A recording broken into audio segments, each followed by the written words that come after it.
এখন সন্ধ্যা হয়ে গেছে আর বর্তমানে এখন একটা ভুজিয়ার প্যাকেট কিনে নিয়ে এসেছি।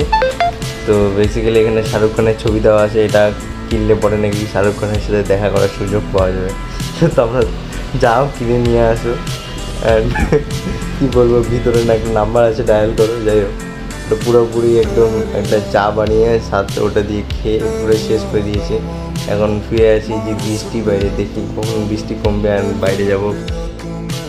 তো আর একটা জরুরি বিষয়, যেটা হচ্ছে কালকে একজন কমেন্ট করেছিল যে দাদা ইউটিউব চ্যানেল কীভাবে খুলবো। তো ইউটিউব চ্যানেল খোলা খুবই সহজ, ইউটিউবে সার্চ করলেই তোমাদেরকে দেখিয়ে দেবে, সব ভিডিও চলে আসে। সার্চ করলে ইউটিউব চ্যানেল কীভাবে খুলতে হয়, কীভাবে সব কিছু কমপ্লিট সেটিং করে নিতে হয় সমস্ত সব। আর যদি তাও অসুবিধা হয় তো আর আমি আমার একটা ভিডিও আজকেই পোস্ট করবো, যদি বেশি করে কমেন্ট করো যে